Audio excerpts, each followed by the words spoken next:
cara, quando você iniciou, assim, de criança, nesse primeiro teste, foi sempre futsal? Ou também chegou no começo também de campo? Ou outro esporte, assim? Mas você iniciou esses testes no futsal mesmo? Hugo, desde novo, foi sempre meu foco, assim, porque eu jogava bola na rua, jogava bola na escola, no clube do meu pai.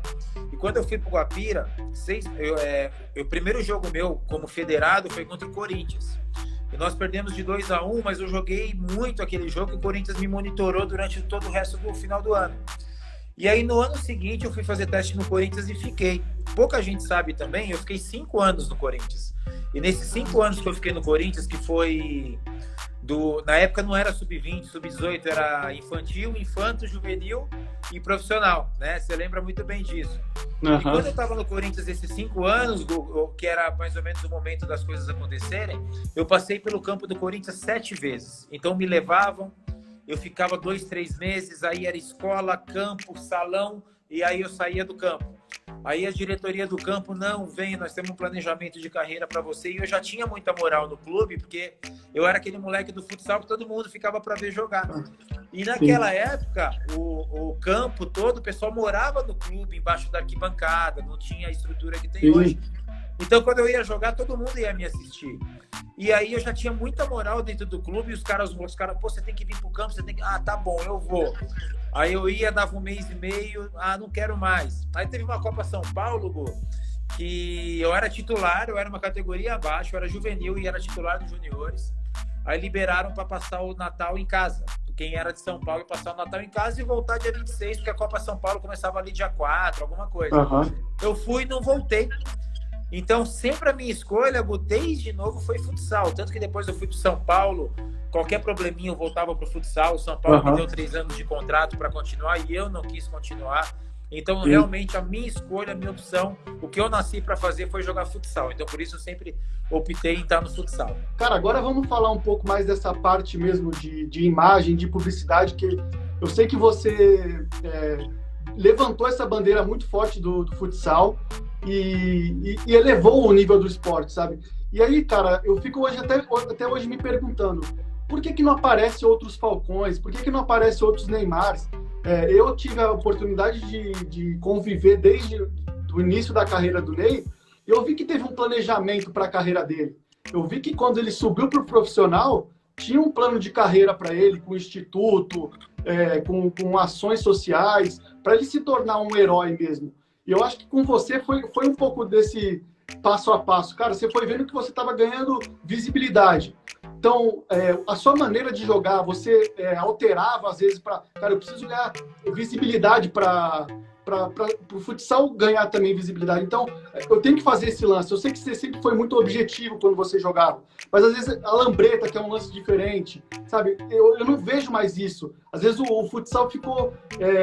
as pessoas só fazem o que o treinador manda, já fica com aquela coisa de, não, vou seguir só, não tem o improviso, né? Aquela arte do improviso. Então, por que você acha que não aparece outros Falcões? Claro que tem o talento que isso nasce com você, mas você, às vezes, utilizar melhor, sabe? Eu lembro que tinha, às vezes, que você ficar um pouquinho mais no chão, a câmera focava mais em você. Então, isso é uma técnica de trazer o público, o seu rosto ficar mais famoso, o seu rosto ficar mais lembrado, sabe? Então, por que você acha que hoje em dia não aparece mais pessoas assim?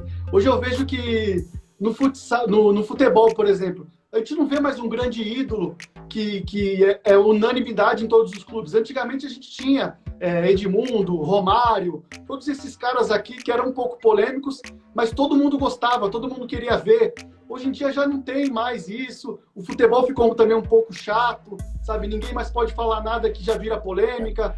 Então, tudo isso, eu acho que falta um pouco desse back-office para os jogadores, sabe? Vocês têm que pensar de uma forma melhor, vocês têm que falar melhor, se expressar melhor, às vezes também trazer um pouco da sua vivência para o futebol, porque além de atleta, além de jogador ali, você também é uma inspiração para alguém.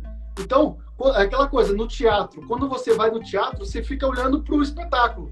E o futebol não deixa de ser isso. Ali tem 22 atores e atletas, né, no caso, que tá a atenção tá toda hora para eles. Então, você acha que os jogadores, eles não sabem aproveitar esse momento deles, essa oportunidade que eles têm de fazer uma coisa diferente, de às vezes trazer uma publicidade ou de performar um pouco melhor? Qual que é a sua opinião, mais ou menos, sobre esse assunto, cara? Então, Gu, você falou uma coisa que eu tenho prioridade e propriedade de falar, né? Porque eu consegui isso e que as pessoas, por favor, não entendam como um egocentrismo. Não é isso. Eu tô falando de números e de realidade. Então, é o Alessandro falando do Falcão. Eu que planejei minha carreira toda, tá, Gu? Eu fui aprendendo. Quando tinha TV Globo, acabava o treino, eu pegava a bola e ficava brincando um pouquinho mais. Então, assim, sem perceber onde eu ia chegar, eu não sabia onde eu ia chegar. E quando eu cheguei na seleção, tinha 2 jogos por ano na TV aberta. Quando eu apareci 2, 3 anos, passou a ter 3. Quando eu comecei a dar aquele bunzão, passou a ter 4. Então, a gente foi conquistando esse espaço na TV porque dava audiência. E o que aconteceu, Gu?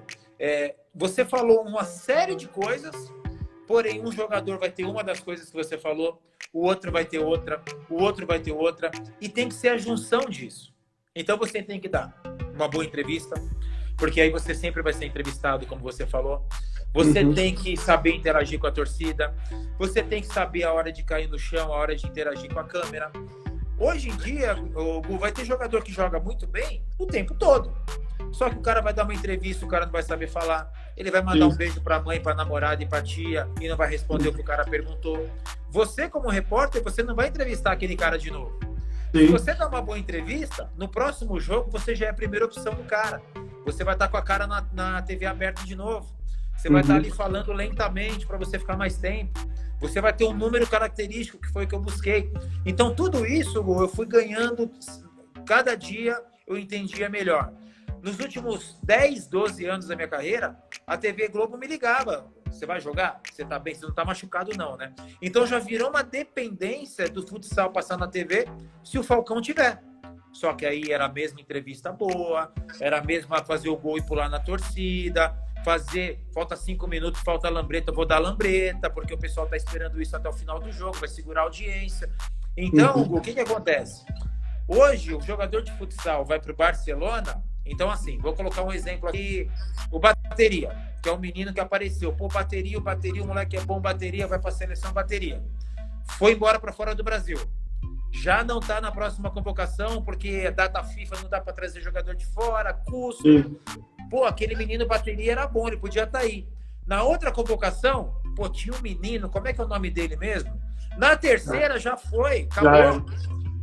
Então, eu fiquei 20 anos, Gu, que eu não saí do Brasil. Então, toda a convocação eu tava. Toda a seleção eu tava. E desde que eu parei, Gu, fez 2 anos agora em outubro com a seleção. A seleção tinha 99% dos jogos no Brasil. Desde que eu parei, não teve nenhum.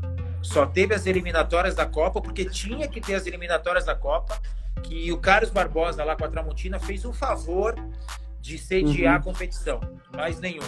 Desde que eu parei, não teve mais nenhum jogo em TV aberta. Então, pro Falcão é ótimo, mas e pra seleção? Desde que eu parei, não teve mais nenhum patrocinador na seleção.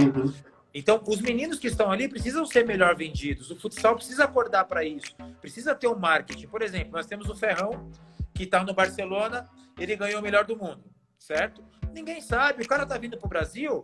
Pega o marketing da seleção brasileira, que não existe, e faz o seguinte, o Ferrão tá vindo no Brasil, o Sport TV, bem amigos, o cara tá no Barcelona e foi o melhor do mundo. O Rede TV, o Globo, o Record, vão fazer uma matéria. Não existe isso, o cara chega no Brasil como um anônimo, e não pode isso. Então, se o cara tiver um tempo todo na TV, a TV aberta vai falar, pô, vou passar, pelo menos o Ferrão a torcida conhece. Mas ninguém conhece. O público do futsal conhece. Mas é pouco para aquele público que sentava domingo de manhã na TV para ver o futsal, porque tinha o Falcão, porque tinha o Vinícius, porque tinha... Então, quando você tem puxa os outros acabam aparecendo também.